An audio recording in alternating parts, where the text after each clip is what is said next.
Good morning. Welcome to Sri Venkateswara College of Arts and Science from Amlapuram, affiliated to Adikavi Nannaya University, Rajahmundry. My name is Brahmana Lashmi. Today, second BCom student, fourth sem వాళ్ళకి computer paper ఒకటి ఉంది. ఆ computer paper C లాంగ్వేజ్లో already ఒక unit చెప్పుకున్నాం previous వీడియోస్లో. ఇప్పుడు second unit గురించి చెప్పుకోవచ్చు. సెకండ్ యూనిట్ వచ్చేటప్పటికి ఏంటంటే ఆ యూనిట్ పేరు decision control and looping statement. అందులో టాపిక్స్ ఏమేంటుంటాయంటే introduction to decision control statement, conditional branching statement, attractive statements, nested loops, break and continue statement, go to statement. ఇవి సెకండ్ యూనిట్లో ఉండే టాపిక్స్. ఇప్పుడు ఈ టాపిక్స్ గురించి మనం ఈ వీడియోలో డిస్కస్ చేసుకోవచ్చు. అలాగే ఈ ఎగ్జామ్లో ఎలా అడుగుతాడు, ఈ టాపిక్స్ బేస్ చేసుకుని questions, short questions, SI questions ఎగ్జామ్లో ఎలా వస్తాయి అన్నది కూడా మనం బ్రీఫ్లీ విత్ నోట్స్తో మనం డిస్కస్ చేసుకోవచ్చు ఈ వీడియోలో. ఓకేనా. సెకండ్ యూనిట్ ఏంటి? Decision control and looping statement. ఈ డెసిషన్ కంట్రోల్ అండ్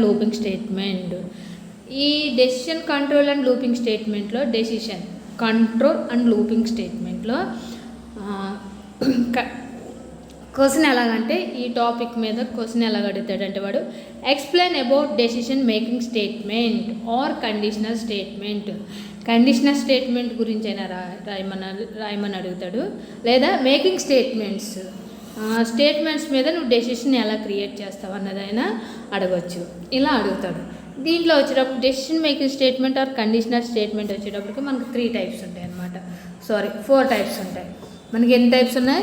4 టైప్స్ ఉన్నాయి. డెసిషన్ మేకింగ్, ఇవి కండిషనల్ స్టేట్మెంట్ అనొచ్చు అండ్ డెసిషన్ మేకింగ్ స్టేట్మెంట్ అనొచ్చు అండ్ కండిషనల్ స్టేట్మెంట్ అనొచ్చు.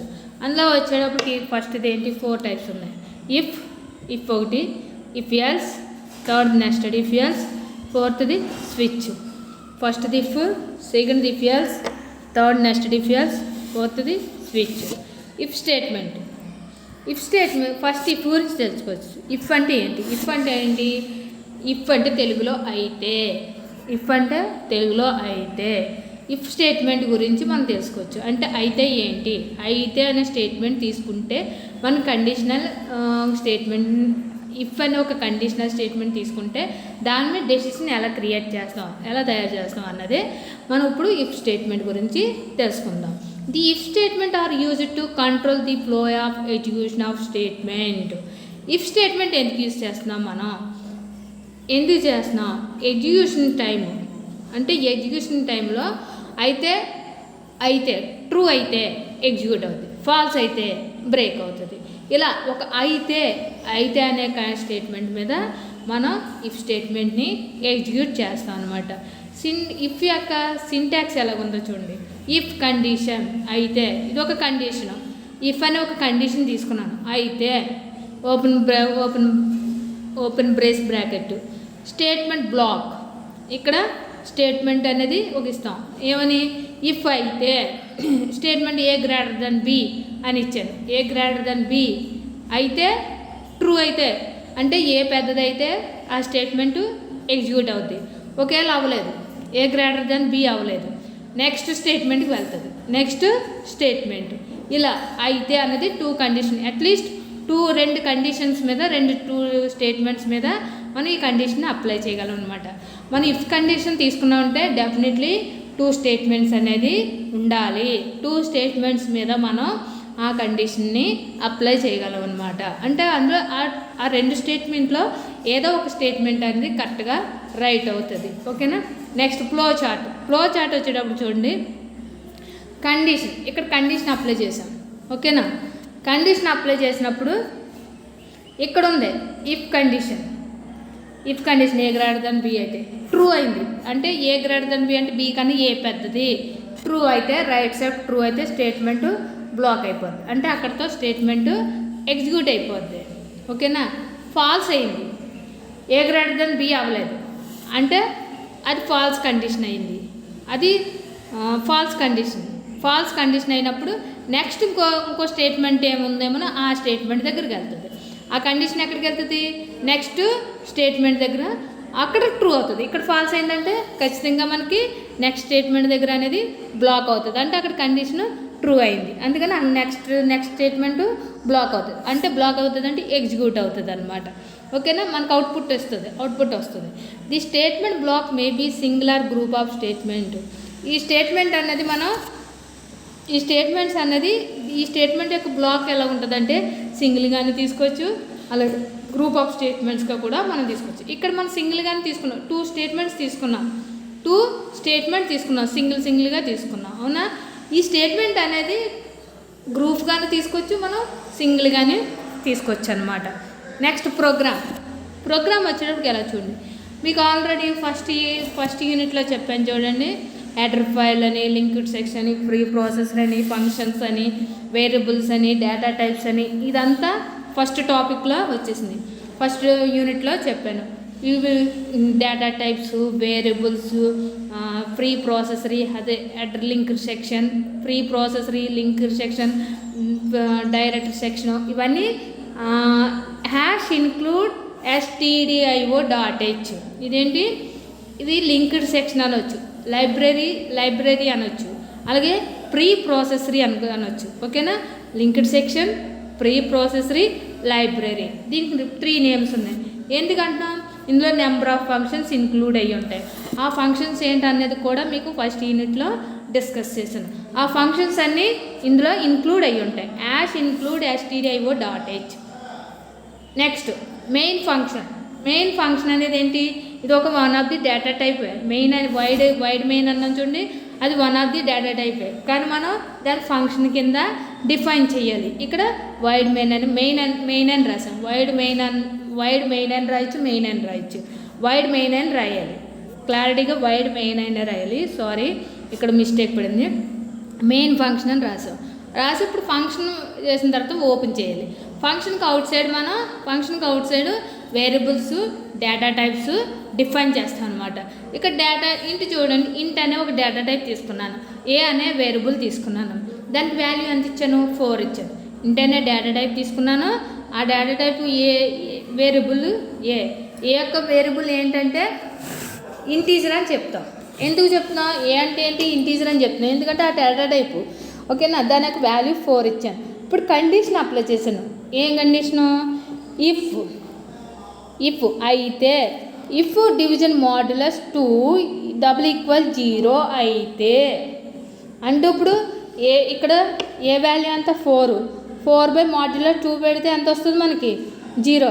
ట్రూ అవుతుంది కదా కండిషను, అంతే కదా, ట్రూ అవుతుంది. 4తో 2తో డివిజన్ చేయండి అమ్మా, డివిజన్ చేస్తే ట్రూ, 0 వాల్యూ వచ్చింది కదా రిమైండర్. అంటే ఈ కండిషను ట్రూ అయితే మనకి ఏ ఈజ్ ఈవెన్. ప్రింట్ ఆఫ్ ఏమని అడిగాం చూడండి, print of A is even. 0 అయితే, 0 కనుక వస్తే, డివిజన్ చేసినప్పుడు 0 అనేది వస్తే మనకి ఏమైనా అవ్వాలి, ఏ అనేది ఈవెన్ నెంబర్ అని ప్రింట్ అవ్వాలని మనం ఇచ్చామన్నమాట. ఏ ఈజ్ ఈవెన్ అని ఇచ్చాం. నెక్స్ట్ అవుట్పుట్, అప్పుడు ఏమొచ్చింది, ఏ ఈజ్ ఈవెన్ అని వస్తుంది, అంతే కదా. ఇక్కడ 0 లేదు, రిమైండర్ 0 అవలేనప్పుడు నెక్స్ట్ స్టేట్మెంట్తో అప్లై అవుతుంది. కానీ ఇక్కడ మనం ఒక స్టేట్మెంట్ ఇచ్చాం. ఎందుకని ఇచ్చాం, మనకు ఆల్రెడీ ఇక్కడ ఇచ్చిన వాల్యూ ట్రూ అయిపోయింది. ట్రూ అవడంతో ఒక స్టేట్మెంట్స్తోనే సాటిస్ఫై అయ్యి మనకి ఇక్కడ ఎగ్జిక్యూట్ అవుతుంది. అవుట్పుట్ ఏమొచ్చింది, అవుట్పుట్ ఏ ఈజ్ ఈవెన్, అంతే కదా. ఇక్కడ ఏ వాల్యూ 4 ఏ వాల్యూ అంతా 4 మాడ్యులో 2 అంటే = 0. రిమైండర్ ఎంత వచ్చింది, 0 కదా. అప్పుడు మనకి ఏమైంది, ఏ ఈజ్ ఈవెన్ అంటే ఫస్ట్ స్టేట్మెంటే ట్రూ అయిపోయింది. అప్పుడు వెంటనే మనకి కండిషను, అప్పుడు అవుట్పుట్ ట్రూ అని, అది అవుట్పుట్ ఏ ఈజ్ ఈవెన్ అని చూపిస్తుంది. Next if else statement. What is the if else statement. If అంటే ఏంటి, అయితే. ఎల్స్ అంటే అవ్వకపోతే. ఇఫ్ అంటే ఏంటి, అయితే. అవ్వకపోతే ఎల్స్ని ఏమంటున్నాం, అవ్వకపోతే. ఇఫ్ అయింది, ఎల్స్ అంటే అవ్వకపోతే, అయితే అవ్వకపోతే. ఈ 2 స్టేట్మెంట్ యూజ్ చేసి ఎలాగన్నది చూద్దాం. The statement is an extension of simple if statement. If else statement అనేది ఏంటి తెలుసా? ఇఫ్ స్టేట్మెంట్ని ఎక్స్టెన్షన్ చేస్తున్నాం. ఇఫ్ స్టేట్మెంట్ని ఎక్స్టెన్షన్ చేస్తున్నాం. ఇఫ్ స్టేట్మెంట్ ఏంటి? అయితే అని చెప్తున్నాం, దాన్ని ఎక్స్టెన్షన్ చేస్తున్నాం. అయితే అయింది. ఇఫ్ని అయితే, ఇఫ్ స్టేట్మెంట్ ఏంటి? అయితే ఎక్స్టెన్షన్ చేస్తున్నాం అంటే అయ్యింది ముందు, ఇప్పుడు అవ్వకపోతే అన్నది సింటాక్స్. ఓకేనా?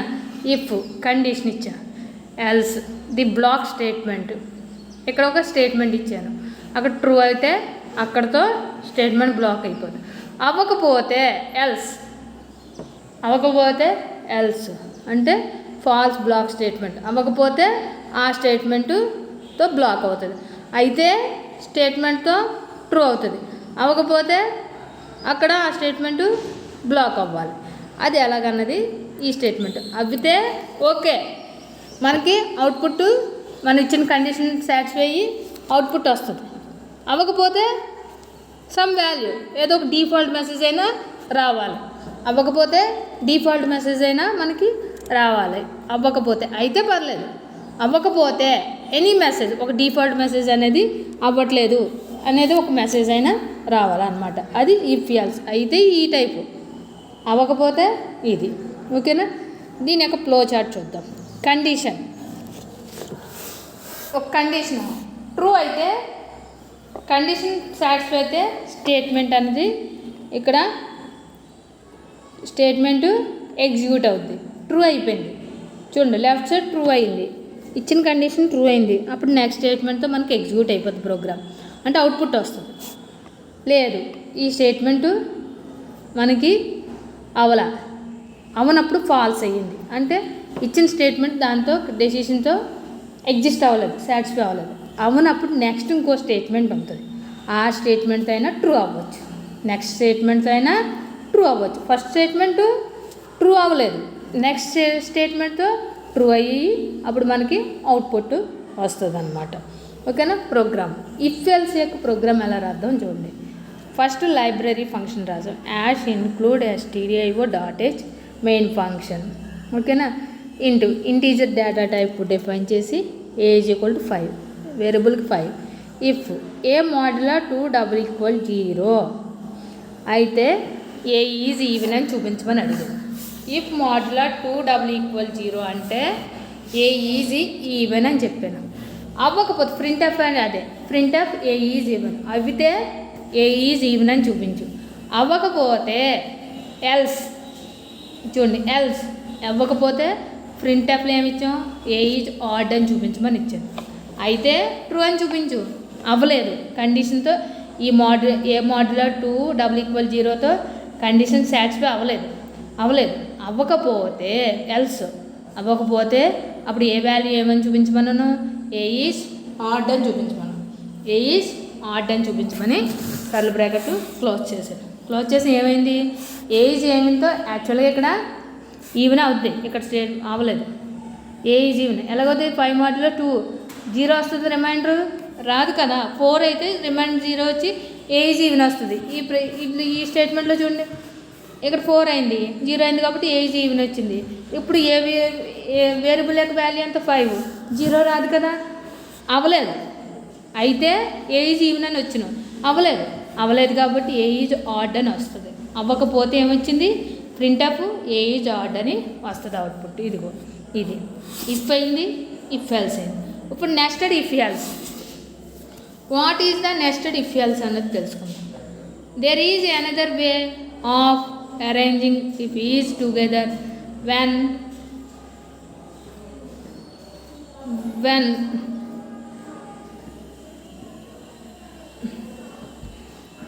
there is another way arranging if is together when decision manipulate decision are involved when multipath decisions are involved. A multipath decisions is a chain of if statement associated with each else is an if. ఇక్కడ another way of arranging if is together. Nested if else. Nested if else అనేటప్పుడు ఏంటంటే, next అంటే ఏంటి? ఒక గూడు. If else స్టేట్మెంట్లో if else statement అనేది ఒక గూడు కింద ఫామ్ అయ్యేది, ఒక గూడు కింద. అదే చూడండి, there is another way of arranging if is together, ఇఫ్తోనే మల్టీపార్ట్ డెసిషన్స్ తీసుకోవచ్చు. ఇఫ్తోనే మళ్ళీ మల్టీపార్ట్ అంటే ఇఫ్ ఎల్స్, మళ్ళీ ఇఫ్ ఎల్స్, ఇలా ఒక ల్యాడర్ వైజ్లో అనమాట. ఒక నెస్టెడ్ గూడు అయితే ఎలా ఉంటుందో అలా ఒక గూడు వైజ్లో మనం ఇఫ్ ఎల్ స్టేట్మెంట్ మీద మనం డెసిషన్ని మల్టిపుల్ పార్ట్ చేయొచ్చు. A multipart decision is chain of if statement. ఈ మల్టీపార్ట్ డెసిషన్ అనేది అంటే ఒక చైను. దేనికి చైను? ఇఫ్ స్టేట్మెంట్కి చైన్గా రన్ అవుతుంది. చైన్ అనేది అంటే ఒక లింక్ తర్వాత ఒక లింక్ ఎలా ఉంటుంది, అలాగే ఇఫ్ యూస్ చేస్తావు, ఇఫ్ యూస్ చేసిన తర్వాత ఎల్స్ యూస్ చేస్తావు, ఎల్స్ చూసిన తర్వాత మళ్ళీ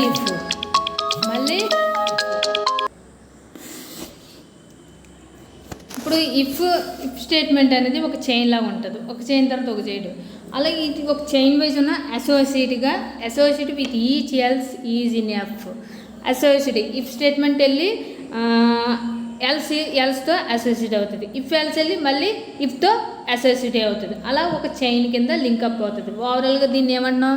నెస్టెడ్ ఇఫ్ ఎల్స్ అని అంటున్నాం. దీని యొక్క సింటాక్స్ ఎలా ఉంటుందో చూద్దాం. ఇఫ్ అయితే కండిషన్ అయితే ఫస్ట్ ఏంటి మన if else nested if else అంటున్నాం. ఇఫ్ కండిషన్ తీసుకుంటే ఒకటి స్టేట్మెంట్ ఇచ్చాను, అయితే అక్కడితో ట్రూ అవుతుంది. అవ్వకపోతే ఎల్స్ ఇఫ్, ఇప్పుడు ఎల్స్ ఇఫ్ అవ్వకపోతే కండిషన్ ట్రూ, అక్కడ ఒక స్టేట్మెంటు ట్రూ అవుతుంది. అది అవ్వకపోతే కండిషన్ 3 స్టేట్మెంట్ 3 అంటే ఇఫ్ ఎల్స్ ఇఫ్. ఇక్కడ మిస్టేక్ పడిందమ్మా. ఫస్ట్ ఇఫ్ ఎల్స్ తీసుకుంటాం, తర్వాత ఇల్సెఫ్ తీసుకుంటాం. ఇది ఒకటే కదా అని అనొచ్చు. ఒకటే కానీ కండిషన్ మనకి ఇక్కడ 3 కండిషన్స్ ఉన్నాయి. ఆ కండిషన్స్కి అయితే అవ్వకపోతే, అవ్వకపోయినా అవ్వాలి, అయితే అవ్వకూడదు. ఇలా ఒక కండిషన్ మీద అనమాట మనం తీసుకునే ఒక స్టేట్మెంట్ మీద బేస్ అయ్యి ఇది నెస్టెడ్ ఇఫ్ కింద మనం ఫామ్ చేస్తాం. అందుకే దీన్ని ఏమంటున్నాం? నెస్టెడ్ అంటున్నాం. ఇఫ్ ఎల్స్ మీద మనం డెసిషన్ క్రియేట్ చేసుకోవాలి. ఎలా క్రియేట్ చేసాం? ఇఫ్ అనేది ఒక సెపరేట్గా చేసాం, ఎల్స్ ఇఫ్ చేశాను, ఇఫ్ ఎల్స్ చేశాను. దీని మీద 3 కండిషన్స్ అప్లై చేశాను. థర్డ్ది ఎల్స్, ఫైనల్గా ఎల్స్ అంటే ఈ 3 ట్రూ కాకపోయినా కనీసం నాకు ట్రూ రాదని డిఫాల్ట్ స్టేట్మెంట్ అనేది మనకు అవుట్పుట్లో రావాలన్నమాట. డిఫాల్ట్ స్టేట్మెంట్ అయినా చూపించమని. అవ్వకపోతే ఈ 3 స్టేట్మెంట్లు మనకి కండిషన్ చెక్ చేసినా అవ్వకపోతే, సాటిస్ఫాక్షన్ అవ్వకపోతే కండిషన్తో కనీసం అట్లీస్ట్ అవ్వకపోతే అప్పుడు ఎల్స్ డిఫాల్ట్ స్టేట్మెంట్. అప్పుడు మనకి డిఫాల్ట్ స్టేట్మెంట్ అనేది ఒక మెసేజ్కి ఇవ్వమని మనం ఇక్కడ ఇఫ్ ఎల్ స్టేట్మెంట్ని ఒక నెస్టెడ్ కింద ఫామ్ చేయడం అనేది రన్ అయింది. ఓకేనా? దీన్ని అందుకే మనం నెస్టెడ్ ఇఫ్ ఎల్స్ అని అంటున్నాం. దీన్ని ఫ్లో చార్ట్ ఎలా ఉంటుందో చూద్దాం. కండిషన్ తీసుకున్నాను, ట్రూ అయింది, ఒక కండిషన్ ట్రూ అయింది. ట్రూ అయితే స్టేట్మెంటు ఫస్ట్ స్టేట్మెంట్ దగ్గర ట్రూ అయిపోయి ఎక్కువ వచ్చింది ట్రూ అని చూపించేస్తుంది. డిఫాల్ట్ స్టేట్మెంట్ ఇక్కడ ఒక స్టేట్మెంట్ వచ్చేది. కండిషన్ ట్రూ అయితే అవ్వలేదు, కండిషన్ మీద అవ్వలేదు. ఆ కండిషన్ అవ్వకపోతే అనదర్ కండిషన్ అప్లై చేశాను. అనదర్ కండిషన్ అప్లై చేస్తే ట్రూ అయింది. అనదర్ కండిషన్ మీద ట్రూ అయింది. స్టేట్మెంట్ 2 ట్రూ అయింది. అప్పుడు డిఫాల్ట్ మెసేజ్ వస్తుంది. అవ్వలేదు, ఇక్కడ ట్రూ అయితే డిఫాల్ట్ మెసేజ్ వచ్చేస్తుంది స్టేట్మెంట్ 2 దగ్గర. అవ్వకపోతే మళ్ళీ కండిషన్ 3 దగ్గరికి వెళ్తుంది. అవ్వకపోతే ట్రూ అవుతే డిఫాల్ట్ మెసేజ్ వస్తుంది. అవ్వకపోతే మళ్ళీ అనదర్ కండిషన్ దగ్గరికి వెళ్తే ట్రూ అయితే స్టేట్మెంట్ వస్తుంది. అవ్వకపోతే ఏంటి? నెక్స్ట్ స్టేట్మెంట్కి వెళ్తాయి. ఆ నెక్స్ట్ స్టేట్మెంట్లో అనేది ఏంటి? ఇక్కడ మనం తీసుకున్నాం, ఇక్కడ కండిషన్ ట్రూ అవ్వకపోతే నెక్స్ట్ కండిషన్ తీసుకుని స్టేట్మెంట్కి వచ్చాను, అక్కడ ట్రూ అయిపోయింది, డిఫాల్ట్ అయింది. ట్రూ అవ్వకపోతే మళ్ళీ నెక్స్ట్ స్టేట్మెంట్కి వస్తుంది, వచ్చి ఇక్కడ ట్రూ అయితే డిఫాల్ట్ మెసేజ్ అవుతుంది. అవ్వకపోతే మళ్ళీ ఇంకో కండిషన్ దగ్గరికి వెళ్తుంది, నెక్స్ట్ స్టేట్మెంట్ దగ్గర, అక్కడ ట్రూ అవుతే డిఫాల్ట్ మెసేజ్, అవ్వకపోతే ఒక డిఫాల్ట్. ఫైనల్గా ఏ స్టేట్మెంటు కండిషన్ సాటిస్ఫై అవ్వకపోతే డిఫాల్ట్ మెసేజ్, అవ్వట్లేదు, ఏ కండిషన్ సాటిస్ఫై అవ్వట్లేదు అని ఒక అవుట్పుట్ అనేది మనకు దాన్నే డిఫాల్ట్ మెసేజ్ అని. అవ్వితే అక్కడితో స్టేట్మెంట్ అవుట్పుట్ వస్తుంది. 3 స్టేట్మెంట్లు మనకి ట్రూ అవ్వలేదు. ట్రూ అవ్వకపోతే అప్పుడు ఏమొస్తుంది? మనకి ఒక డిఫాల్ట్ స్టేట్మెంట్ అనేది వస్తుంది. నెక్స్ట్ స్విచ్ అనేది ఏంటో తెలుసుకుందాం. C has built in multiway decisions. మనకి సిలో ఈ స్విచ్ అనేది ఏంటంటే ఎక్కువ డెసిషన్స్ తీసుకునే మల్టిపుల్గా కూడా మనం డెసిషన్స్ తీసుకోవచ్చు ఎందులో స్విచ్ స్టేట్మెంట్లో. అది ఎలాగన్నది చూద్దాం. It is tested the value of given variable against list of case values. ఈ స్విచ్ అనేది ఏంటి, ఒక టెస్టెడ్ కింద మనం యూస్ చేసుకుంటాం. దేనికి testing, the value of given variable. మనం ఒక వేరియబుల్కి వాల్యూ ఇస్తాం చూడండి, ఆ వాల్యూని టెస్ట్ చేయడానికి ఈ స్విచ్ని టెస్ట్గా యూస్ చేసుకుంటాం. Against a list of case values. ఎగైనెస్ట్గా ఉండే వాల్యూస్ని ఒక లిస్ట్ కింద, అంటే మనం తీసుకున్న వేరియబుల్స్కి ఎగైనెస్ట్గా వాల్యూ ఏమైనా ఉందో ఒక లిస్ట్ కింద ఫామ్ చేసుకుని మనం, అంటే మల్టిపుల్ పాత్, ఒక స్విచ్ స్టేట్మెంట్ ద్వారా మల్టిపుల్ పాత్ వేలో మనం టెస్టింగ్ చేయొచ్చు. And a match is found a block statement associative. ఎప్పుడైతే మ్యాచ్ అయిందో, నువ్వు మల్టిపుల్ ఒక లిస్ట్ తీసుకున్నావు, లిస్ట్లో ఎగైనెస్ట్గా ఏమన్నా టెస్ట్ చేస్తున్నావు, చెక్ చేస్తున్నావు, ఏదో మ్యాచ్ అయింది అంటే ఏదో ట్రూ అయింది. ట్రూ అయితే అప్పుడు అది ఏమవుతుంది, ఆ ట్రూ అయిన చోట ఏ బ్లాక్ ఆఫ్ స్టేట్మెంట్ అసోసియేట్, అక్కడ ఆ స్టేట్మెంట్ ఏమవుతుంది, అసోసియేట్గా అవుతుంది. అంటే అనదర్ స్టేట్మెంట్ ఏదో ఫామ్ అవడం, అసోసియేట్ అంటే ఏంటి, గ్రూప్ ఆఫ్ కింద ఫామ్ అవుతుంది. అది ఎలాగని చూద్దాం. With that block is executed. అది ఎలా ఫామ్ అవుతుంది, ఒక బ్లాక్లో ఎగ్జిక్యూట్ అవుతుంది, అసోసియేట్ అవుతా ఎగ్జిక్యూట్ అవుతుంది. అది ఎలాగన్నది చూద్దాం. దాని సింటాక్స్. స్విచ్ అనేది ఎక్స్ప్రెషన్ చేస్తున్నాను. స్విచ్ అంటే ఏంటి, ఎక్స్ప్రెషన్ చేస్తున్నావు.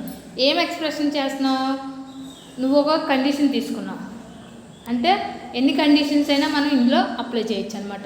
మోర్ దెన్ టూ అనేది 2 ఉంటే ఇఫ్ ఎల్స్ అని చేస్తాం. అందుకని ఎక్కువ ఉంటే నెస్టెడ్ ఇఫ్ ఎల్స్ చేయొచ్చు.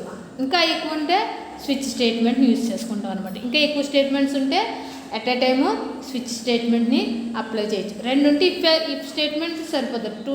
టూ స్టేట్మెంట్స్ మీద ఇఫ్ స్టేట్మెంట్ అప్లై చేస్తే సరిపోద్ది. అలాగే ఇఫ్ ఎల్స్ చేసినా సరిపోద్ది. 2, 3, 4 ఉంటే నెస్టెడ్ ఇఫ్ ఎల్స్ స్టేట్మెంట్ని అప్లై చేయొచ్చు. ఇంకా మోర్ దెన్ 4 ఉన్నాయనుకో, అప్పుడు at a time switch expression చేస్తే మనకి వెంటనే ఆ స్టేట్మెంట్ అనేది వస్తుంది. అలాగే ఫస్ట్ కేసులో వాల్యూ బ్లాక్ 1 బ్రేక్. ఫస్ట్ కేసులో ఏంటి, మనం ఎన్ని కేసులుగైనా తీసుకోవచ్చు. స్విచ్ అనేది ఇక్కడ ఏంటి, ఎన్ని కేసులుగైనా n కేసెస్ వరకు మనం తీసుకోవచ్చు. ఎలాంటి అంటే కేసెస్ అంటే ఎన్ని స్టేట్మెంట్స్ అయినా తీసుకోవచ్చు. ఫస్ట్ స్టేట్మెంట్లో కేస్ వాల్యూ ఒక కేసు తీసుకున్నాను, బ్లాక్ 1 అంటే ఫస్ట్ స్టేట్మెంటు ట్రూ అయిపోతే అక్కడితో ఒక లూప్స్ యూజ్ చేస్తాం అనమాట. ఇక్కడ లూప్స్ అంటే ఏంటో ఫర్దర్ క్లాస్లో చెప్తాను. ఇక్కడ ఫస్ట్ స్టేట్మెంటు ట్రూ అయింది, ట్రూ అయితే బ్రేక్ అయిపోద్ది. ట్రూ అయితే అక్కడితో సాటిస్ఫై అయిపోయి బ్రేక్ అవుతుంది. ట్రూ అవ్వలేదు, ఫస్ట్ స్టేట్మెంట్ ట్రూ అవ్వలేదు, కండిషన్ సాటిస్ఫై అవ్వలేదు, వెంటనే నెక్స్ట్ కేసులోకి వెళ్తుంది. నెక్స్ట్ కేసులో ఉన్న వాల్యూ దగ్గరికి వెళ్తుంది. ఆ వాల్యూ అని బ్లాక్ 2. అక్కడ ఆ సెకండ్ స్టేట్మెంట్ ట్రూ అయితే బ్రేక్ అయిపోద్ది, అక్కడితో సాటిస్ఫై అయిపోయి అక్కడితో ప్రోగ్రామ్ ఎగ్జిక్యూట్ అయిపోద్ది. సెకండ్ స్టేట్మెంట్తో మనకు ప్రోగ్రామ్ కంప్లీట్ అయిపోయింది, అవుట్పుట్ వచ్చేసింది. అవ్వలేదు, అప్పుడు థర్డ్ కేసులోకి వెళ్తుంది. థర్డ్ కేసులో ఉన్న వాల్యూ మీద చెక్ చేస్తుంది. అక్కడ ట్రూ అవుతే స్టేట్మెంట్ వచ్చేస్తుంది, రిజల్ట్ వస్తుంది. థర్డ్ స్టేట్మెంట్తో మనకు అవుట్పుట్ వచ్చేసింది అనుకోవచ్చు. అక్కడ అవ్వకపోతే అప్పుడు మళ్ళీ బ్రేక్ అయిపోద్ది. అంటే బ్రేక్ అవుతే బయటకు వచ్చేద్ది, అవ్వకపోతే బ్రేక్ అంటే సాటిస్ఫై అవుతేనే బ్రేక్ అవుతుంది, సాటిస్ఫై అవ్వకపోతే బ్రేక్ అవుతుంది. అక్కడ అవ్వలేదంటే మళ్ళీ నువ్వు ఎన్ని కేసెస్ అయినా అప్లై చేయొచ్చు. ఆ కేసెస్ అన్నీ అయిపోయిన తర్వాత ఏదో ఒక మెసేజ్ డిఫాల్ట్ స్టేట్మెంట్ వస్తుంది. అంటే ఏమైనా వస్తుంది, నువ్వు ఒక 10 కేసెస్ అప్లై చేసావు, 10 కేసెస్లో నీకు 5th 6th సాటిస్ఫై అయింది, లేదా 1, 3 సాటిస్ఫై అయింది, లేదా ఏది సాటిస్ఫై అవ్వలేదని ఒక స్టేట్మెంట్ వస్తుంది. డిఫాల్ట్ స్టేట్మెంట్ ఏదో ఒక స్టేట్మెంట్ వస్తుంది. అంటే ఫైనల్గా మనం ఒక 2 స్టేట్మెంట్స్ ఉంటే ఇఫ్ కండిషన్ యూజ్ చేసి మనం అప్లై చేయొచ్చు. మోర్ దెన్ 2 స్టేట్మెంట్స్ ఉంటే ఎట్ ఏ టైం మనం స్విచ్ ఎక్స్ప్రెషన్ చేయొచ్చు. ఎందుకంటే తక్కువ టైంలోనే మనం ప్రోగ్రామ్ని దీనిపై డిఫైన్ చేస్తే అవుట్పుట్ అనేది మనకు తక్కువ టైం వస్తుంది అనమాట. ప్రోగ్రామ్ డిజైన్ చేయడానికి తక్కువ టైం పడుతుంది. మనకి అన్ని స్టేట్మెంట్స్ని ఎట్ ఏ టైము చెక్ చేసే పాసిబిలిటీస్ ఎందులో ఉన్నాయి, మనకి స్విచ్ ఎక్స్ప్రెషన్లో చేయొచ్చు అనమాట. ఓకేనా, ఇవి యూజ్ చేసుకోవచ్చు. ఏది, ఇఫ్ ఎల్స్ చేయొచ్చు, నెస్టెడ్ ఇఫ్ ఎల్స్ చేయొచ్చు. కానీ ఇవి కొంచెం అందులోనే వస్తుంది. నెస్టెడ్ ఇఫ్ ఎల్స్లోని అండ్ ఇఫ్ స్టేట్మెంట్లోని నెస్టెడ్ ఇఫ్లోని. ఇఫ్ అయితే టూ కండిషన్స్ ఉంటే ఇఫ్ స్టేట్మెంట్ చాలు. ఇఫ్ ఎల్స్ నెస్టెడ్ అనేది ఇఫ్ ఎల్స్ నెస్టెడ్కి బదులుగా మనం స్విచ్ ఎక్స్ప్రెషన్ని చేస్తే తక్కువ టైంలో మనం తక్కువ ప్రోగ్రామ్కి తక్కువ టైం పడుతుంది, కొంచెం టైం సేవ్ చేసుకుంటాం అన్నమాట. ఓకేనా. Next program. ఇది స్విచ్ యొక్క ప్రోగ్రామ్ ఎలాగుందో చూద్దాం. Hash include stdio.h. Hash include stdio.h main function int variable a=4 తీసుకున్నాను. స్విచ్ ఇక్కడ స్విచ్ కేసు అప్లై చేస్తున్నాను. స్విచ్ అని ఒక స్టేట్మెంట్ తీసుకున్నాను. తీసుకుని ఆ కేసులో చూడండి కేస్ 1 ప్రింట్ఎఫ్. మనం తీసుకున్నది ఏంటి, a=4. 4లో స్విచ్ ఏ ప్రింట్ఎఫ్. మీకు అన్ని కేసులు చెప్పాక అప్పుడు మీకు ఎక్స్ప్లెనేషన్ చేస్తాను. ఇక్కడ కేస్ 1 ప్రింట్ఎఫ్లో ఏమి ఇచ్చాను, సండే అయితే స్టేట్మెంట్ ఎగ్జిక్యూటబుల్ అవ్వలేదు, బ్రేక్ అయిపోద్ది. స్టేట్మెంటు సండే అయితే ప్రింట్ఎఫ్ సండే అయితే ఎగ్జిక్యూట్ అయిపోద్ది, బ్రేక్ అక్కడితో బయటకు వచ్చేద్ది. అవ్వలేదు, సండే అవ్వలేదు, కేస్ 2 దగ్గరికి వస్తుంది. మండే అయింది, మండే అయితే అక్కడితో బ్రేక్ అవుతుంది. మండే అవ్వకపోతే థర్డ్ కేసు దగ్గరికి వస్తుంది. థర్డ్ కేసు దగ్గరికి వచ్చిన ప్రింట్ఎఫ్ ఏముంది, ట్యూస్డే అయితే బ్రేక్ అవుతుంది. అవ్వలేదు, ట్యూస్డే కూడా అవ్వలేదు, కేస్ 4లోకి వచ్చేది. కేస్ 4లోకి వచ్చి ప్రింట్ఎఫ్ వెడ్నెస్డే అని వస్తుంది. వెడ్నెస్డే అయితే బ్రేక్ అవుతుంది. వెడ్నెస్డే కూడా అవ్వలేదు, అప్పుడు కేస్ 5కి వస్తుంది. ప్రింట్ఎఫ్ ఏంటి, థర్స్డే అని ఇచ్చాం. థర్స్డే అయితే బ్రేక్ అయిపోద్ది. థర్స్డే అవ్వనప్పుడు మళ్ళీ 6 కేసు దగ్గరికి వస్తుంది. వచ్చి ప్రింట్ఎఫ్ ఏంటి, ఫ్రైడే అని అడిగాం. ఫ్రైడే అయితే బ్రేక్ అయిపోద్ది. ఫ్రైడే అవ్వలేదు, కేసు 7 వరకు వచ్చింది. వచ్చి ప్రింట్ఎఫ్ ఏంటి, సాటర్డే అని ఇచ్చాం. సాటర్డే అయితే బ్రేక్ అయిపోద్ది. అక్కడ అవ్వలేదు, కేసు 8 దగ్గరికి వచ్చింది. కేసు 8 దగ్గరికి వచ్చి ప్రింట్ఎఫ్. కేసు 8లో ఏంటి, నో వీక్స్, అందులో ఏది లేదు, అన్ని ఏది సాటిస్ఫై అవ్వలేదు. అట్లీస్ట్ కేసు 8 దగ్గర సాటిస్ఫాక్షన్ అవ్వాలి. ఏంటి, ప్రింట్ఎఫ్లో ఏమవ్వాలి, నో వీక్స్ ఏమీ లేవు, నో డేస్, వారాలు అయితే వారాలు, నో వీక్స్ అని వేస్తాం. అర్థమైనా. ఇక్కడ అవుట్పుట్ వెడ్నెస్డే వచ్చింది. ఇక్కడ ఎన్ని ఇచ్చాం చూడాలి ఒకసారి. 8 ఇచ్చాం, 8 కేసెస్ ఇచ్చాం. ఓకేనా.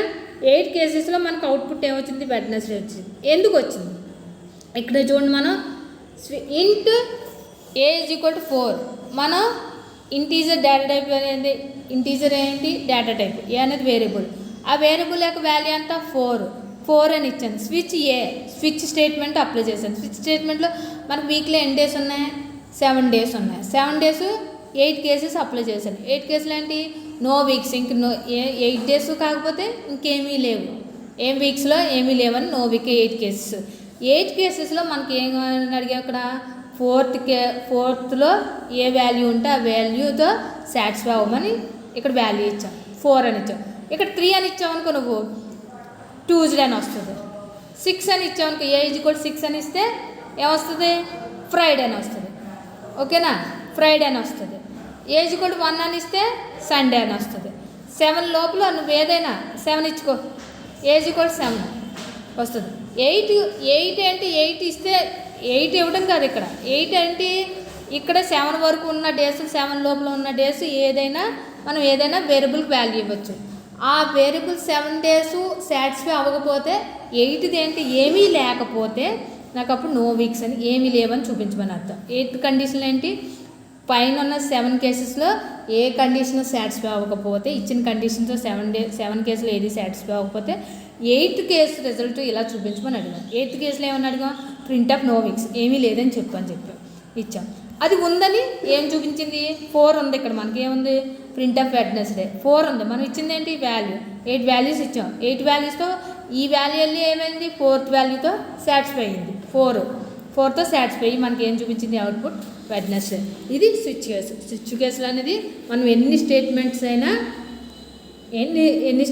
అయినా ఒక డెసిషన్ మీద, ఒక కండిషన్ మీద, కండిషన్ అంటే ఒకటే కండిషన్ స్విచ్, కానీ ఇందులో మోర్ దెన్ స్టేట్మెంట్.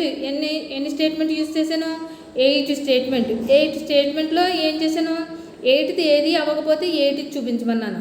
7లో నేను చూపించిన కండిషన్తో 7లో ఏదో ఒకటి ఉంటే అది చూపించమని అడిగాను. 4 అని అడిగాను. 4తో ఇక్కడ వెడ్నెస్డే అని మ్యాచ్ అయ్యి మనకి అవుట్పుట్ వెడ్నెస్డే అని ఇచ్చింది. ఇది very very most important question. దీన్ని ఏమంటున్నాం మనం? క్వశ్చన్ ఎక్స్ప్లెయిన్ ద క్వశ్చన్ ఏంటమ్మా? Explain about decision making statement or conditional statements అంటాం. ఓకేనా? ఇది నెక్స్ట్ వచ్చేటప్పటికి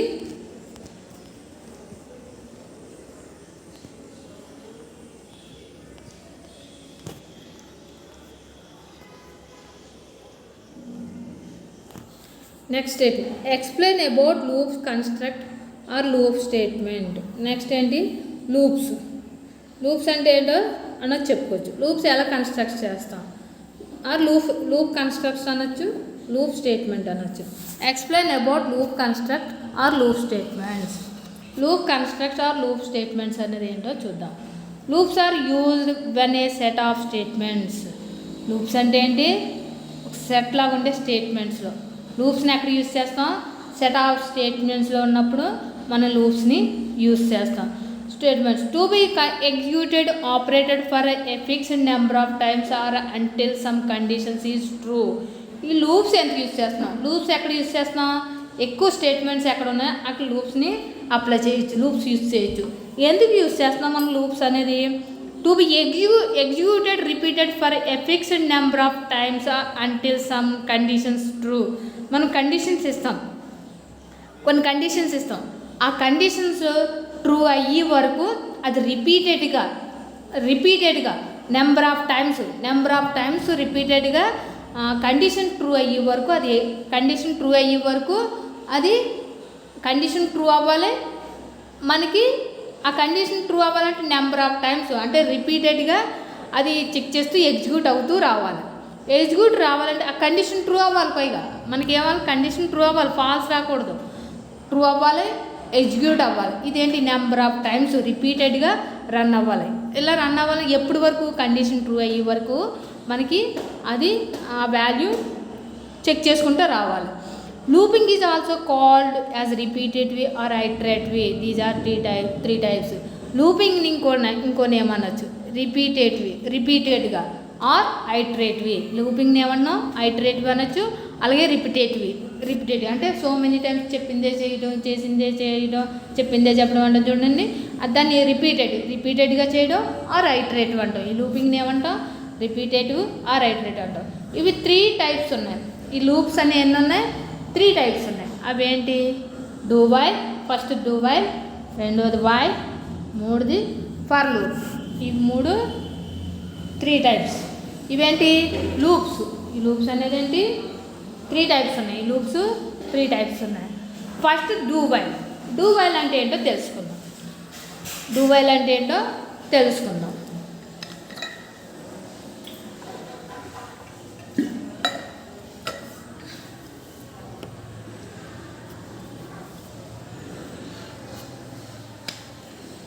Do while. It is exit control loop. It is used to execute the statement until this specified condition is true. Do while ఎక్కడ use చేస్తున్నామంటే ఇది control loop. ఎలా control? దీన్ని execute చేయడానికి యూజ్ చేస్తున్నాం. ఈ డూ వైల్ని ఎందుకు? డూ వైల్ లూప్ని ఏం చేస్తున్నాం? కంట్రోల్ చేయడానికి అంటే ఎగ్జిక్యూట్ అవ్వడానికి. దేన్ని కంట్రోల్ చేయాలి? ఏది ఎగ్జిక్యూట్ అవ్వాలి? ఒక స్టేట్మెంటు మనం తీసుకున్న స్టేట్మెంటు ఇచ్చిన కండిషన్తో ట్రూ అయ్యే విధంగా ఎగ్జిక్యూట్ అవ్వాలి. ట్రూ అయ్యే వరకు అది కంట్రోల్ చేసుకుంటా ట్రూ అవ్వాలి. ఆ టైంలో మనం డూ వైల్ యూజ్ చేస్తాం. అంటే ఇచ్చిన స్టేట్మెంట్ ఖచ్చితంగా మనకి ట్రూ అవ్వాలి అండ్ ఎగ్జిక్యూట్ అవ్వాలి. ఆ సిచ్యువేషన్లో డూ వైల్ యూజ్ చేస్తాం. దీని యొక్క సింటాక్స్ చూడండి. డూలో body of do while. Next while condition first చేసిన తర్వాత బాడీ ఆఫ్ డూ వైల్. ఆ వైల్కి కావాల్సిన కండిషన్స్ అనేది బాడీ ఆఫ్ స్టేట్మెంట్స్ని ఇక్కడ అప్లై చేశాను. తర్వాత వైల్ చేశాను, మళ్ళీ వైల్లో కండిషన్ అప్లై చేశాను. ఫ్లో చార్ట్ చూడండి.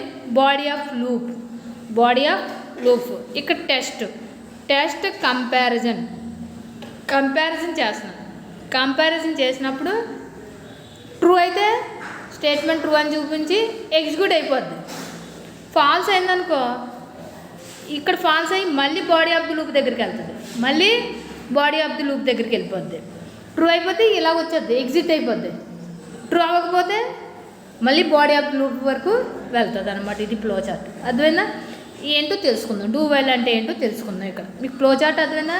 బాడీ ఆఫ్ లూప్ అమ్మ ఇక్కడ అప్లై చేశాను, ఇక్కడ చేస్తున్నాను, ఇక్కడ చేసిన కండిషన్ స్టేట్మెంట్లు అన్నీ తీసుకుని ఇక్కడ ఒక టెస్ట్ చేశాను, తీసుకున్న వేరియబుల్స్ని అవి వాల్యూస్ని అవి ఇక్కడ టెస్ట్ చేశాను. టెస్ట్ చేస్తే ఆ వేరియబుల్తో ఇక్కడ బాడీ ఆఫ్ లూప్లోనే మనం కండిషన్ అప్లై చేసాం కదా, ఆ కండిషన్ ట్రూ అయిపోతే ఇక్కడ ఎగ్జిక్యూట్ అయిపోద్ది. అవ్వకపోతే వెంటనే ఎక్కడికి వెళ్తుంది? బాడీ ఆఫ్ లూప్ దగ్గరికి వెళ్తుంది. ఓకేనా? అదేంటో చూద్దాం. Do while or keywords while should hand with semicolon. Do while అనేది కీవర్డ్, ఒక కీవర్డ్ కింద యూస్ చేసుకోవచ్చు. అండ్ ఎలాగా? ఈ డూ వైల్కి మనం ఎండ్, వైల్కి ఎండ్లో సెమీకోలన్తో మనం ఎండ్ చేయాలి, సెమీకోలన్తో టర్మినేట్ చేయాలి. వైల్ని ఎప్పుడు సెమీకోలన్తో టర్మినేట్ చేయాలి. Minimum number of times executes the operations takes place is 1 time. ఇందులో number of time, minimum number of times execute అవుతుంది. ఈ ఆపరేషన్లో, డూ వైల్ ఆపరేషన్లో minimum number of times execute అవుతూ ఉంటుంది ఒకేసారి, at a time. Takes place ఒకసారి operate చేస్తుంది, ఒక టైమే నెంబర్ ఆఫ్ టైమ్స్ ఎగ్జిక్యూట్ అయిపోతూ ఉంటుంది ఈ డూ వైల్లో. In this condition is checked at the end that the control first enter into the loop.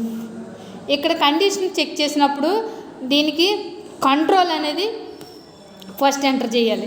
Control అనేది ఆ లూప్కి ఎంటర్ చేస్తాను అనమాట. కండిషన్ చెక్ చేస్తున్నాం, చెక్ చేసినప్పుడు అది అలా చెక్ చేసుకుంటూ వెళ్ళినప్పుడు ఎక్కడైతే రైటో అక్కడ ఆగాలి కదా, ఎక్కడైతే ఫాల్స్ అయిందో ఫాల్స్ అయినప్పుడు ఇంకా ఎదురుకి వెళ్ళాలి, ఫార్వర్డ్ అవ్వాలి. అది కంట్రోలింగ్ అంటారు. ఆ ప్రాసెస్ అంతా రన్ అవ్వడానికి మనం ఇక్కడ ఏం చేస్తున్నాం? లూప్స్ని ఎంటర్ చేస్తున్నాం. లూప్స్ ఎంటర్ చేసినప్పుడు ఏంటి? Exclude body of the loop after execution it checks the conditions. Loops enter అయిన వెంటనే ఎగ్జిక్యూట్ అయ్యే సెక్షన్లో లూప్స్ అనేది కండిషన్ని, లూప్ ఎంటర్ అయింది కాబట్టి కండిషన్ ట్రూ అయితే అక్కడితో స్టేట్మెంట్ ఎగ్జిక్యూట్ అయిపోద్ది. అవ్వకపోతే ఫర్దర్ స్టెప్కి వెళ్ళాలి కదా, వెళ్ళాలంటే ఏం చేయాలి? లూప్ ఎంటర్ అవుతుంది. ఇక్కడ కాదు ఇంకా ఫర్దర్గా వెళ్ళాలని లూప్ అనేది ఎంటర్ అయ్యి చెప్తుంది. అలా చెప్పేది ఎవరు? డూ వైల్ అనమాట. డూ వైల్ లూప్ చేస్తుంది. If the condition is true control again enter the loop execution. Condition true అయిపోయినప్పుడు మళ్ళీ ఎగ్జిక్యూషన్ అయిన తర్వాత మళ్ళీ అగైన్ టెస్ట్ చేస్తుంది. టెస్ట్ చేసి అక్కడ అవ్వకపోతే మళ్ళీ బాడీ ఆఫ్ ది లూప్ దగ్గరికి వెళ్తుంది. అవి మళ్ళీ స్టేట్మెంట్ కండిషన్ ట్రూ అయిపోతే ఎగ్జిక్యూట్ అయిపోతుంది. ఎగ్జిక్యూట్ అయిన తర్వాత మళ్ళీ థర్డ్ స్టేట్మెంట్ దగ్గరికి వెళ్తుంది. వెళ్ళి అక్కడ అవ్వకపోతే మళ్ళీ బాడీ ఆఫ్ ది లూప్ దగ్గరికి వెళ్తుంది. అలా ప్రాసెస్ రన్ అవ్వడానికి ఈ డూ వైల్ అనేది రిపీటెడ్గా, కానీ కండిషన్ ట్రూ అవుతుంది. ఏదో ఒక చోట ఇచ్చిన కండిషన్స్ ఏదో ఒక కండిషన్ అయినా ట్రూ అయ్యే వరకు రిపీటెడ్గా చెక్ చేస్తుంది. అవ్వకపోయినా మళ్ళీ ట్రై చేస్తుంది, ఎక్కడో ట్రూ అవ్వాలని ట్రూ అయ్యే విధంగా చేస్తుంది. ఖచ్చితంగా ట్రూ అవుతుంది. మన కండిషన్ ఫాల్స్ ఇచ్చినా అక్కడ అది ట్రూ అయ్యే విధంగా డూ వైల్ పెర్ఫామ్ చేస్తుంది అనమాట. Enter the into loop execution takes place and the loop repeats until the condition is true. ఈ డూ వైల్ లూప్ అనేది యూజ్ చేయడం వల్ల మనం రిపీటెడ్గా అది కండిషన్ చెక్ చేసుకుంటూ ఫైనల్ ఏదో చిన్న స్టేజ్లో ఏదో ఒక స్టేట్మెంట్తో ఇలా చేస్తే ఇలా ట్రూ అవుతుంది అన్న ఒక స్టేట్మెంట్తో అయినా మనకి కండిషన్ ట్రూ చేస్తుంది. ఖచ్చితంగా అది కండిషన్ని ట్రూ చేస్తుంది ఎవరు? Do while. ఓకేనా? If the condition is false the control comes out of the loop and continues with the next statement. అదే కండిషన్ ఈజ్ ఫాల్స్ అయింది, అది బయటకు వచ్చేసప్పుడు లూప్లోంచి బయటకు వచ్చి మళ్ళీ నెక్స్ట్ స్టేట్మెంట్తో మళ్ళీ బాడీ ఆఫ్ ది లూప్లోకి వెళ్తుంది. ఇప్పుడు ఇచ్చిన కండిషన్ ఫాల్స్ అయింది, ట్రూ అయితే ఎగ్జిట్ అయిపోయింది, ఫాల్స్ అయితే మళ్ళీ ఇలా బాడీ ఆఫ్ ది లూప్లోకి వెళ్ళిపోతుంది. అదే బయటకు వచ్చేసి మళ్ళీ బాడీ ఆఫ్ ది లూప్లోకి వెళ్ళి బయటకు వచ్చేయడం అంటే బాడీ ఆఫ్ ది లూప్లోకి వెళ్ళి అక్కడ ఇంకా స్టేట్మెంట్స్ ఉంటాయి. ఆ స్టేట్మెంట్తో మళ్ళీ చెక్ చేసి మళ్ళీ ట్రూ అయితే ఎగ్జిట్ అవ్వలేదు, మళ్ళీ కిందకు వచ్చేసి మళ్ళీ బాడీ ఆఫ్ ది లూప్లోకి వెళ్తుంది. అలా బయటకు వచ్చేసి మళ్ళీ బాడీ ఆఫ్ ది లూప్లోకి వెళ్ళి వేరే అక్కడ ఎన్ని స్టేట్మెంట్లు ఉంటే అన్ని స్టేట్మెంట్లు ఏదో ఒక వేలో టెస్ట్ చేస్తూనే ఉంటుంది రిపీటెడ్గా. అలా చేసే ప్రాసెస్ ఎవరు? డూ వైల్ అనమాట. ఈ డూ వైల్ అనేది ఖచ్చితంగా మనకి రిపీటెడ్గా చెక్ చేస్తూ కండిషన్ని సాటిస్ఫై చేస్తుంది. ఓకేనా? Next programme. ప్రోగ్రామ్ చూడండి. ఇక్కడ డూ వైల్ యొక్క ప్రోగ్రామ్ ఎలాగుందో చూద్దాం. ప్రోగ్రామ్ చెప్తాను, తర్వాత ఎక్స్ప్లెనేషన్ ఇస్తాను. ప్రోగ్రామ్ చూడండి. Ash include stdio.h main variable ఏం తీసుకున్నాను, into A is equal to 1 అని తీసుకున్నాను. Data type into variable A is equal to 1 do అనే ఒక లూప్ ఎంటర్ చేశాను. ప్రింట్ఎఫ్ కంప్యూటర్ A++, ప్రింట్ఎఫ్ ఏంటి A++ చేయమని ఇచ్చాను. వైల్ A <= 5, ప్రింట్ఎఫ్ కంప్యూటర్ అని కావాలి నాకు. వైల్ ఎన్నిసార్లు A <= 5 అని ఇచ్చాను. ఓకేనా. అవుట్పుట్ ఏంటి కంప్యూటర్ ఎన్ని టైమ్స్ వచ్చింది 4 1 2 3 4 5 టైమ్స్ ఇచ్చాను. ఇక్కడ కండిషన్ వైల్ అనేది ఏంటి కండిషన్ A <= 5. ప్రింట్ఎఫ్ అని ఏమని అడిగాను కంప్యూటర్ అని అడిగాను. ఇక్కడ ఏంటి A++ అనేది ఏంటి ఇంక్రిమెంట్ ఆపరేటర్. ఇక్కడ అడ్డర్ ఫైల్ అదేంటి library function main function apply చేశాను. Main function apply integer data type A అనేది 1 ఇచ్చాను. ఇనిషియల్ ఏంటి 1 ఇచ్చాను. ఇక్కడ 1 అని వాల్యూ ఇచ్చాను. 1 డూ చేయి, ఈ ఒకదాంతో చెయ్యి అని అర్థం. డూ చెయ్యి, ఏం చెయ్యాలి ప్రింట్ఎఫ్ కంప్యూటర్ అని చెయ్యి. ఏజ్ కూడా 1 అని ఇచ్చాను వాల్యూ. ఆ ఒక వాల్యూని చెయ్యి, ఏమేమి చేయాలో ఒకసారి ప్రింట్ఎఫ్ కంప్యూటర్ అని ఇచ్చాను. ఇచ్చిన తర్వాత అంటే దీన్ని ఇంక్రిమెంట్ చేయమంటున్నాను. ఏం చేయమన్నాను A++ ఇంక్రిమెంట్ చేసేసాను. చేసిన తర్వాత ఒక లూప్ ఎంటర్ చేశాను. ఏంటి వైల్ ఇక్కడ చేయమన్నాను, డూ అని చేయమన్నాను. వైల్ అని లూప్ చేయమన్నాను. ఏంటి కండిషన్ ఇచ్చాను. వైల్ అనే ఒక లూప్తో కండిషన్ ఇచ్చాను. A <= 5 ఈక్వల్ లెస్ దాన్ అవ్వచ్చు ఆర్ ఈక్వల్ 5కి ఈక్వల్గా లేదా 5కి తక్కువగా చేయమని. ఈక్వల్ ఇచ్చామనుకో <= తీసుకుంటుంది. ఈక్వల్ ఇవ్వకపోతే లెస్ దాన్ తీసుకుంటుంది. ఈక్వల్ ఇచ్చాం కాబట్టి ఈక్వల్ సైనే తీసుకుంటుంది. ఇక్కడ మనం ఈక్వల్ సైన్ అప్లై చేస్తాం. ఈక్వల్ సైన్ అప్లై చేయకపోతే లెస్ దానే తీసుకుంటుంది. ఇక్కడ చూడండి మనం అవుట్పుట్ ఏమొచ్చింది 5 టైమ్స్ కంప్యూటర్ వచ్చింది. 1 ఏ వాల్యూ ఎంత 1 A++ అంటే 1కి ఎన్నిసార్లు A++ అంటే మీకు ఆల్రెడీ డిక్రిమెంట్ ఆపరేటర్లో చూడండి. A- అంటే ఒకటి సబ్స్ట్రాక్షన్ అయిపోద్ది అవునా. ++ అంటే ఒకటి యాడ్ అవుద్ది. 1 డూ ఒకసారి ప్రింట్ అవ్వాలి కంప్యూటర్. ఏం ప్రింట్ అప్ ఏమని అడిగిన కంప్యూటర్ ప్రింట్ అవ్వాలి. అయిన తర్వాత A++ అని ఇచ్చాను. ఇచ్చి 1 ఇంక్రిమెంట్ చేయమన్నా. అంటే A++ అంటే 1 అయిపోయింది. ఇక్కడ మళ్ళీ A++ వచ్చింది. వచ్చినప్పుడు 2 అవుతుంది. 2 అయిన తర్వాత ఇక్కడ కండిషన్ అవుతుంది. అంటే 2 5 కన్నా చిన్నదా పెద్దదా చిన్నదే కదా. సెకండ్ టైం మళ్ళీ పైకి వెళ్తుంది. ఇక్కడికి వచ్చి ఎంత అయింది 2 అయిపోయింది. ఏజ్ ఈక్వల్ ఎంత అయింది 2 అయింది. 2 వచ్చిన తర్వాత సెకండ్ టైం కంప్యూటర్ రన్ అయిపోయింది. మళ్ళీ ఇక్కడికి వచ్చేటప్పుడు ఏంటి A++2 + A++1 అయిపోయి 3 ఇక్కడ కండిషన్ చెక్ చేసుకుంటుంది. చెక్ చేసుకున్నప్పుడు ఏంటి 5 కన్నా చిన్నదా పెద్దదా చిన్నదే. థర్డ్ టైము కంప్యూటర్ ప్రింట్ అయిపోయింది. మళ్ళీ పైకి వెళ్తుంది. పైకి వెళ్ళి ఇక్కడికి వస్తుంది. బాడీ ఆఫ్ ది లూప్లోకి వస్తుంది. ఇక్కడికి వస్తుంది. వచ్చి 3కి మళ్ళీ A++1 4 కండిషన్ ఇక్కడ చెక్ చేసుకుంటుంది.